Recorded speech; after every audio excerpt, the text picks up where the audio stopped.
Welcome to the latest Business Spotlight podcast. I'm joined today by Terry Hewett. Terry helps coaches, mentors, advises companies on seeking investment and how to go about it through his own company, Copper Bottom Investments. So welcome to the call, Terry. It's a pleasure to be here. Thank you for having me.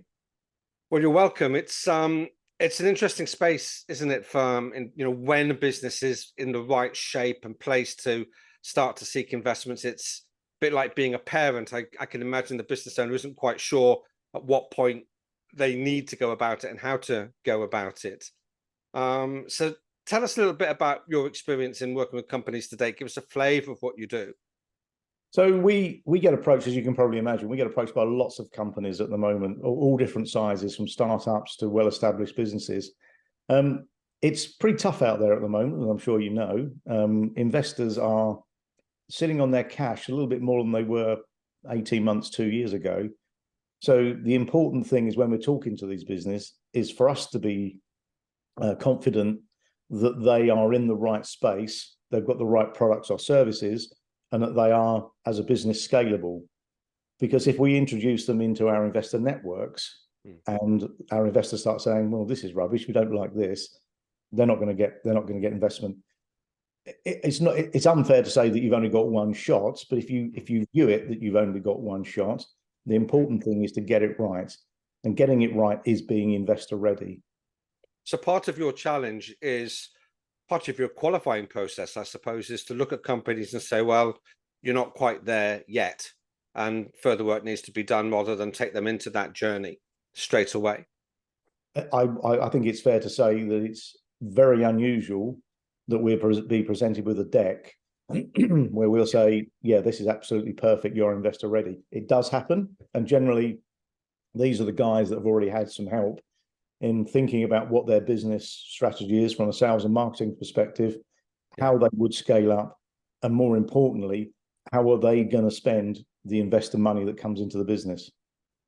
Okay, and obviously investors are going to want them to be absolutely crystal clear on that.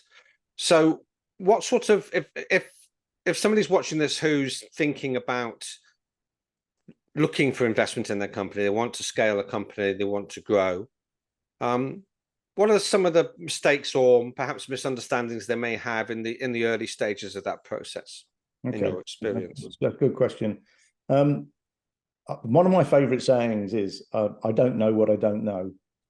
And if you're in a business and you're running a business, you want to scale that business, go and talk to people that do know. So make sure that the advice that you're getting puts you on the right track of where you want to take the company. Lots of decks are too many slides, they're not polished enough. Some people say, okay, we need £1 million, and out of that £1 million, we're going to spend 80% on marketing. That frightens off investors.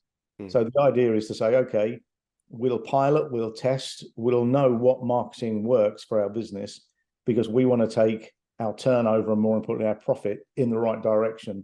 That means that investors are going to get a return. I think some people with companies that are looking for investment tend to take the attitude, well, it's SEIS or EIS, they're going to get quite a bit of their money back from the government. Is it really that important? Yeah, it is, because effectively, everybody wants to be reasonably sure, or as sure as you can be, that the money that they put into a business is going to be well spent. So it sounds to me as though maybe you're suggesting that some people start with their deck rather than start with their plan, and the clarity needs to be in the plan for growth, the strategy for growth, which the deck represents. It comes from two ends. I mean, sometimes there is no deck. In fact, in a lot of cases, there is no deck, and there is no strategy. They just know that they believe that you put X amount of money into your business, it'll turn into Y. But if your company isn't structured properly, you haven't got the right people around you advising you and mentoring you in terms of which way you need to go and how you need to spend that money to get growth.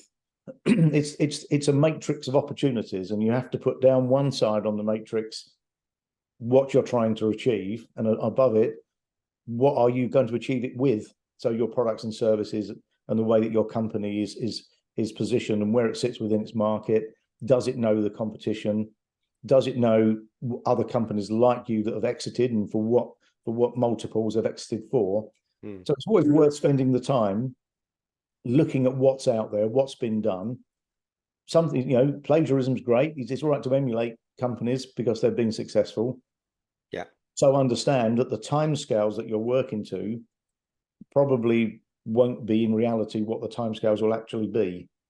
So it's about being patient, and it's about being brave to take chances, but calculated chances.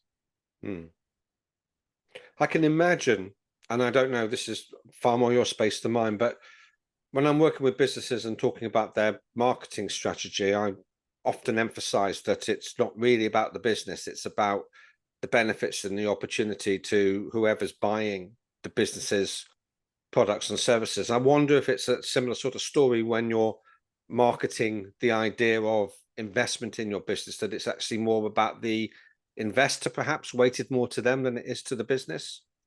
Again, another great question, simply because you're better off finding investors that have an interest or some knowledge about what you're doing, because although you don't want people to completely interfere all the time, if you're talking to people that understand the market, have done investments of this type of thing before, they will be much more used to you than a cap table of loads and loads of passive investors who can't add anything other than money. So it's good to look around, and within our networks, we have people who are experts in certain fields. They've built businesses up and sold businesses themselves, which is why they're reinvesting, and they can, in many cases, be very useful and give a lot more than just money into the business. I can imagine that there may be some business owners that are anxious about the balance between passive and active investors. They may not want people to not bring any expertise with them at all, but on the other hand, might be anxious about what they may consider to be over interference in something that is essentially somebody else's baby that they've built up. Yeah. Do you find yourself giving advice in that sort of area to businesses? Yeah, all the time, because you are absolutely right. What you don't want are lots of active investors who are taking the company or bullying the founders to take the company in the wrong direction. So we evaluate the investors to make sure that we know they can add value without trying to take over. It's great. It's probably the balance, as always in life. It's an 80-20 thing. Yeah. 20% of the investors can be active within the business, 80% are passive, but those 80% sort of trust the active investors as well. Right. Okay. So it sounds as though there may be more than one investor, and that perhaps is something that businesses may not understand. They may think, oh, one company or one business is going to come in and support them.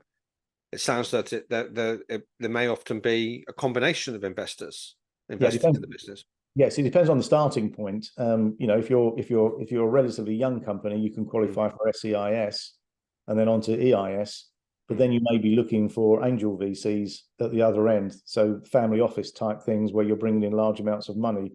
It just depends where you are in the journey, and also depends. It depends what type of investment is right for the business at that particular time. So generally, more mature businesses that are looking for larger amounts can be looking for an A-round funder. Or in some instances, one I'm working with at the moment, they don't manufacture their own product, are being very successful selling the product, but are looking to get into bed with the manufacturer, where the manufacturer takes a 20% interest within the business. So that's collaborative investment, affiliation investment, and we're seeing quite a lot of that at the moment. Now, I can imagine, and particularly in the sort of challenging times, and collaboration is also a powerful tool. I guess the question that many people might be asking, and maybe a little bit too embarrassed to ask, is how do I arrive at an equity figure in my business in exchange for the investment? Have you got, I'm sure there's going to be bespoke answers to this, but have you got any sort of general advice on that? People looking at that? It does depend on the market sector you're in. At this particular moment, maybe digital-based businesses are the flavor of the month, so they can command a 10 times multiple. Manufacturing, maybe not so attractive at this moment, so you could be looking at 3 or 4. But the most important thing, it doesn't matter what sector you're in, just make sure that you're building a strong, healthy balance sheet.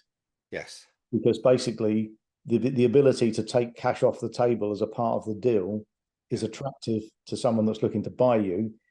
And under the entrepreneurs relief, Yeah, a great opportunity for taking up to $1 million off at 10% tax. So you can take the money off the table, and we advise companies to look at doing it all the time. You'll be amazed that people that have built up companies don't understand any of this at all.